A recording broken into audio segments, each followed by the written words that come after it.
In this episode, our terrific trio teams up for yet another adventure. Hey, this is GatorEX, and let's discuss episode 52 of Pokemon Journeys. Now this one, a pretty nice, chill, fun episode as, again, it's Ash, Go, and Chloe, the three of them all together. And they head out to a farm owned by an old friend of the professor. And, it's a cool, nice little episode just seeing all of them together. For one thing, the farm's nice. Farms are cool and all. Give me a little PTSD, though.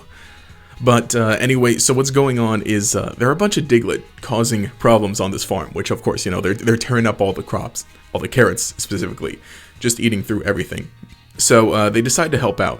One interesting thing, Endo, the guy's name is, the farm owner, he has a Voltorb with him that helps out just on the farm. Interesting Pokemon to have, but it's not going to do much against the Diglett.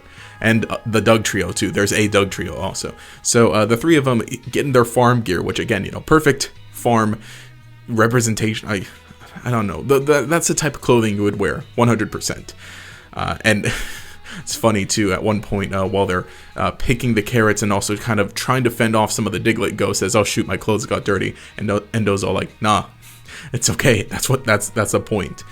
But they're having a fun little time. Shenanigans ensue, picking carrots, trying to fend off Diglett. They're successful in getting some of the carrots, not very successful in dealing with the Diglett. One interesting thing, of course, you see the big Doug Trio kind of leading all of the Diglett, telling them where to go, so it's like, okay, that one's the leader.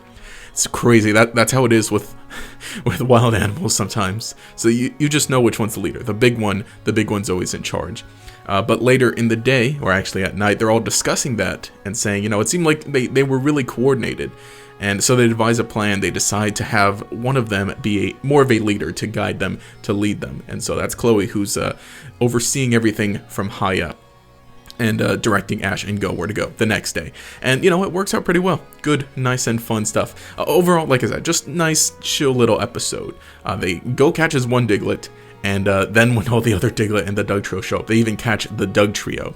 So now they've got the boss there, and with Doug Trio gone, all the other Diglett just kind of leave. But now that they've at least got the leader with them, they got to figure out how to resolve everything else.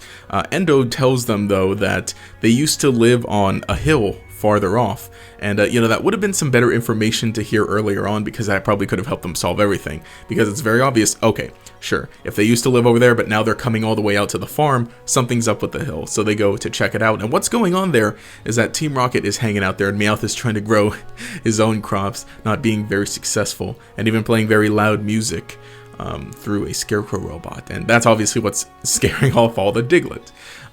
Funny little gags with the music being loud, and they get into a battle and they face off. Of course, Team Rocket gets some mole Pokemon, Sandslash and Drillbur, and so Go uses his Doug Trio. Kind of a cheap shot, though. When he sends out Doug Trio, they don't show it coming out of the Pokeball. They just cut to it there, because that's the whole thing with Doug Trio and Diglett. You gotta avoid showing anything underneath the ground. But it's a fun little battle, and it's also funny too. There's a gag where most of the action was going on underground, which I thought was pretty funny, and they take her Team Rocket pretty quickly. So again, that's not like the main focus. The main focus is just kind of them dealing with everything on the farm, so it kind of makes sense, like, just get Team Rocket right out of there. So at least now the issue is pretty much resolved with the Diglett. Now they can go back to their hill. And kind of something interesting is they notice that the soil there is really soft, and it ties in later because, at the end, Go is reading off, or at least, he lets the Pokédex spout one of its lines about Doug Trio. And, it's kind of interesting. I remember this being, I remember hearing this, this about Doug Trio, right? And that wherever it goes through, it leaves the soil nice and soft. It tills it, basically.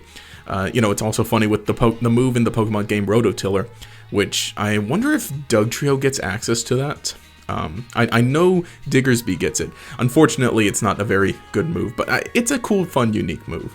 But, it's also interesting. And he decides to leave Doug Trio with Endo because all the Diglett are going to need their leader. But he keeps a little Diglett with him that he caught. And so all the Diglett and Doug Trio decide to stay and help out Endo on the farm. Interesting that kind of couldn't be reached before, because, on one hand, it's like, okay, yeah, sure, their hill is free of them now. But I guess maybe it's a thing of like, okay, Go caught the leader, and now that they help them out, now I guess all the Diglett maybe have like respect or are thankful to them. So Yeah, but it makes more sense, you know, all the Diglett helping out on the farm, aside from just a Voltorb. Because, yeah, sure, Voltorb can, you know, help with the weeds, but, you know, really what else is it going to do? But I mean, you know, what was this guy had this whole farm all by himself anyway with only one Pokemon? Should have started off with a bunch of Diglett to help him out.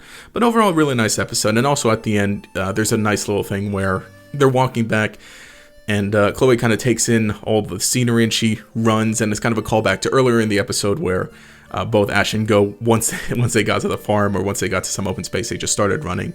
And, you know, it's really nice. Just a nice moment between them all. And I'm really liking how things are going with the series right now, or at least, you know, just kind of chill. Again, last episode was kind of weird, and with a preview for next week's episode is sparking a lot of controversy on Twitter. So that'll be a thing, but it's just a nice fun series to chill out with. Nothing too serious, but you know, this was a fun episode. Enjoyed it definitely. But let me know what you think in the comments below, and if you've seen the preview for next week's episode, how do you think that's going to turn out? That's gonna be weird to see, but I got to see the episode for myself next week. But if you enjoyed this video, remember to leave a like and subscribe to show your support. You can check out my anime channel as well for Yu-Gi-Oh! 7's ReZero, hopefully some other anime as well. That'd be great. It'll be linked up there, and cards as well. But you can also enable notifications here. Make sure you see each new video. And I guess let me know what you think about the anime reviews here on the channel. Not that I'm thinking of discontinuing the Pokemon Journeys reviews, because we're already 52 episodes deep. But definitely, I've been thinking. But you know, we'll discuss that more so at a later time. But yeah. Anyway, this has been GatorEX. Have a nice day.